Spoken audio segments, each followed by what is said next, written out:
Hey guys, welcome back to Music Talk with John. Have some recent grabs to show you here.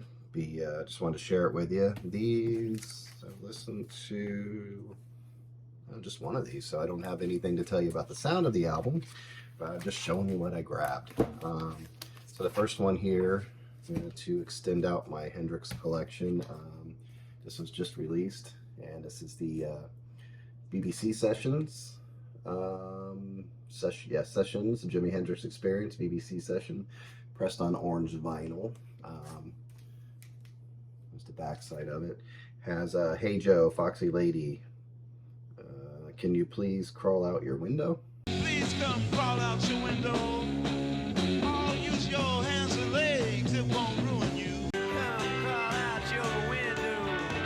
Use your hands and legs, it won't ruin you. Little Miss Lover, Driving South, Love or Confusion, Purple Haze, Day Tripper, Beatles.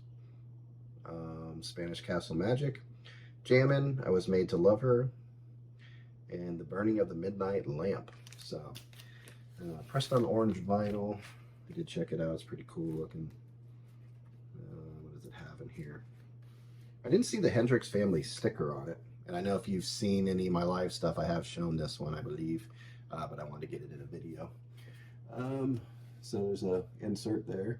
Cool pic of Jimmy. And I don't know. That's just a goofy picture. I don't know what's going on there, but this is a cool Jimmy picture. And I think this thing opens up, yeah. So it gives you an idea about the session. So yeah, it's pretty funny. Did they do it on the back too? No, but they look like they're having a good time on the back. And in the orange vinyl, I'm not sure the orange color, where that's coming from. Maybe Mitch's hair. I think he had a nice stock of red hair there, it looks like in the picture. Got some orange going on there. So I'm not sure why they picked orange, but there it is. It's kind of cool. It's got like the orange look on that side and like a black and white photo on that side. So nice packaging, looks good. So look forward to listening to this bad boy. Next one I have, picked it up and I haven't listened to it yet. I hear all the raving about this, but it's the live Pink Floyd. Live at Wembley 1974, recorded at the Empire Pool, Wembley, London, on 180 gram vinyl. So it has Speak to Me, Breathe in the Air, On the Run, Time, The Great Gig in the Sky,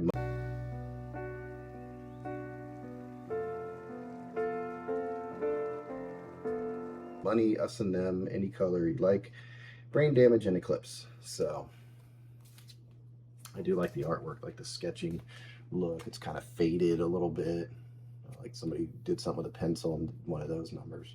This looks like instructions or design concepts for the actual album.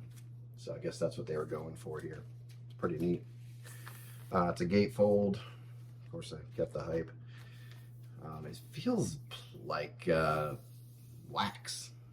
Weird. It's a wax feel to it. Doesn't feel like anything afterwards. When you touch it, it's very wax. So there's that. On the inside,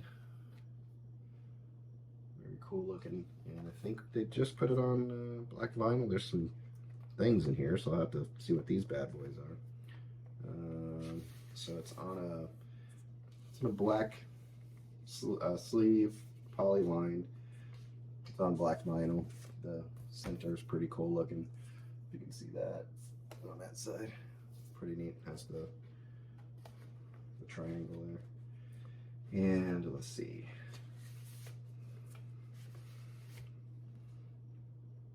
Oh, they have the lyrics in here too. That's what's inside.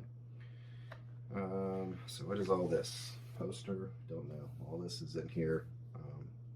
There's a pocket on each side of the album. I don't usually open these, and I won't. But I'll just show you this. This is kind of cool looking. Some artwork there. So that's kind of neat. Some more artwork. So cool. I just don't like to, when I'm sitting here and I don't want to I want to open it properly so I don't mess it up. So sorry guys, but I don't normally open up the posters and stuff unless I'm in the right position. I just don't want to mess them up. They look pretty cool. So again, man, it's just weird when you touch this thing. I don't know what they were going for. I haven't heard anybody talk about that, but it feels like wax, like a wax, like if you touch a wax apple, one of those.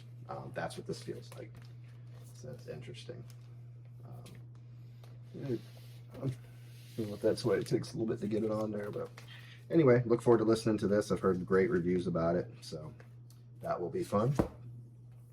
Then, you know, Honky Chateau had its 50th anniversary. It's on gold vinyl. I think this is an independent record store release from what I understand, but there's another one that I'm waiting for. It has the demos for it, and I heard there's some good dialogue and information you get out of that from Elton's banter and recording banter.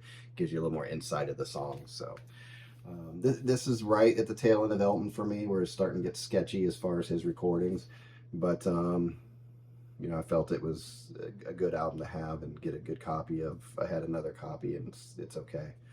But this has Rocket Man on it, Mona Lisa's and Mad Hatter's, just great song. There's songs that took me a while to get into, but I eventually did, like Slave. Of course, everybody knows Honky Cat. I Think I'm Gonna Kill Myself took me a little while to get into, but I'm starting to see. Think I'm gonna kill myself, cause a little suicide. So I think a couple more plays on this album. It's not one I played a lot of Elton. I was always playing Tumbleweed and Madman, Goodbye Yellow Brick Road, the first Elton. Those were on major heavy rotation for me. So this one just kind of sat there. So I want to give this one a good shot. There's the inside of it there, the gatefold. So very cool. And then the next ones I want to show you are kind of cool. So I did that Barnes and, oh, there goes my hype sticker. There we go. I did that Barnes and Noble video showing you all the insides of Barnes and Noble, and actually grabbed, and going back, well, that day I picked up one and I went back and got two more because I had to have them. So we had I listened to this one. Sounds really good. This completes my Atlantic records, or that early 5 or 6 albums of his. I looked it up. This was the first release from Ray Charles on Atlantic. It says 75 years Atlantic. The Geniuses' 1957 debut album with Hallelujah, I Love Her So. That's why I know, yes I know, hallelujah, I just love it so. Mess Around and I Got a Woman. I mean, every song on here is great. It's Ray Charles. I mean, come on. You can't Drown in My Own Tears, Come Back Baby. I mean, forget it. I mean, it's just a great album. See it, buy it. If you don't like it, then throw out your record player and be done, because you don't like music if you don't like this album. Not too prejudiced, huh? So, cool little center there. It's got a polyline sleeve in there, so I kept it on that. So I got that. Then, you know, I started talking in the comments about people. Then, like I said, I'd seen John Mellencamp not too long ago, last month or so, in concert, and didn't realize he played a couple songs off of this album, so I did go back and get this. He played I Always Lie to Strangers. I always lie to strangers. And Chasing Rainbows. And it was funny, he tried to do Chasing Rainbows in concert, and we really couldn't hear what he was saying. He was saying, "This is what you guys say, sing it." And I don't think anybody could understand what he was saying. So he looked disappointed, because he was expecting us to sing a part and him sing with us, and we weren't getting it. So it's a shame. It is a nice song. Now that I hear it on the record, I couldn't quite understand what was going on in the concert. Look around, it's everywhere. His voice is very rough on this album. This is definitely a hard phase. I'm assuming this is a painting of his. He was selling these paintings. I think they were prints at the concert, and they were over $1,000. In fact, there was a guy that was over there. I don't know what his deal was, but I guess he wanted to show off his wad of cash. So he's over there by the paintings. He's going, "Yeah, I'll take that one, I'll take that one." He just pulls out, I mean, a freaking wad of cash. You know, first one was 100. So anyway, it was interesting. But, you know, after I went to the concert, I listened to this album again. I'd listened to it a long time ago. It just kind of fell off my radar. And, you know, then I'm like, especially that I Always Lie to Strangers, and that'll stick in my mind for a while because in concert he had a cool setup with the old-fashioned movie spotlights, the big ones there, but they were all bronze looking and brown, kind of like this. And I'll show you the album in a second. And they just set the tone. They had like a honky-tonk piano back there, and they were tooling around, and John lights up a cigarette and he's smoking, and he just starts singing the song, and it's like perfect setting, perfect song, perfect moment. Could hear his voice, great. And his voice was a lot clearer in concert than it was on this album. So I think he was going through a throat thing at one time, but he sounded really good in concert. Didn't sound like that. But this is on exclusive brown vinyl. The album cover itself is pretty thin, so I'll be careful with that. I do need to get it into a poly line. Has the lyrics on there. And yeah, you gotta get a poly line because it loves to stick to that. There's your brown. I don't think I have any brown. I'll have to look. So you can see the brown there. Right there. I'm gonna be careful with it. It's really sticking to that. I hate it when they put it in cardboard. When they do that. Just not good for the record, I don't think. Not like that. Not when it just really sticks to it. You gotta really pull it out hard. It's not good. And then this last one, I had to grab it. I have it, but it's an older copy of it, and this is when I saw original album remastered, I was like, yeah, I'm gonna have to grab it. It's an album I got. I was in a record store in the 80s when it first came out. There's the hype sticker, and I bought it right then. And at that point in my life as a teenager, I probably heard rumors, but I don't think I really, absorbed at that time. Like later I got, 17, 16, I really got into rumors. This came out in 1987. So let's do some math. 72, 82, so 92, 89, 91. What was I? 15? Say 15. I don't know. 15. Yeah, it would be 15 when this came out. And I remember getting this, and I got it on cassette. Went to my back to my house with a friend of mine.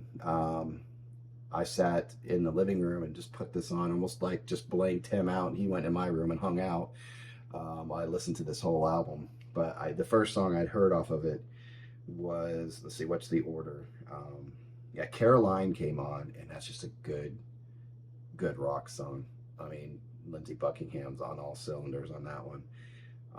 And then Tango in the Night and the vocals on that, I'm like, I'm done.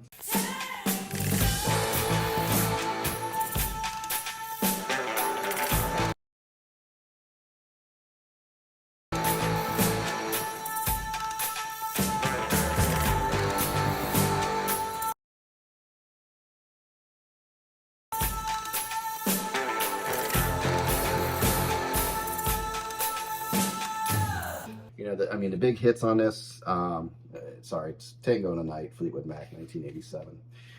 Big hits on it were Big Love. Now he does a cool version of that on The Dance, where he just plays it acoustic and just him, and he's just killing it on guitar.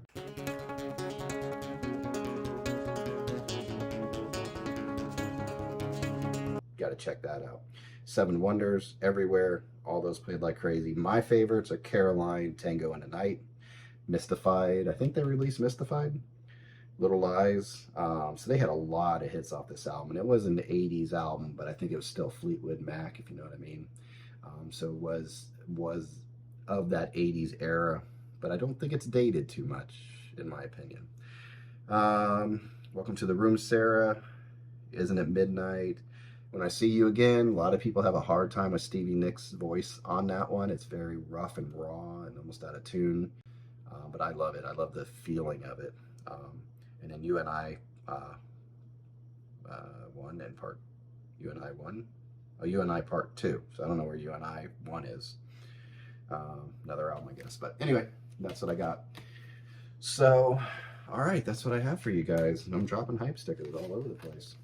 But let me know in the comments if you have any of these albums. If you have any comments about these albums, what you think. If you have any suggestions, that's cool. Let me know. That's all I have. So hope you guys enjoyed it. And until next time, hope you guys are enjoying your music. And you take care out there, all right? Bye.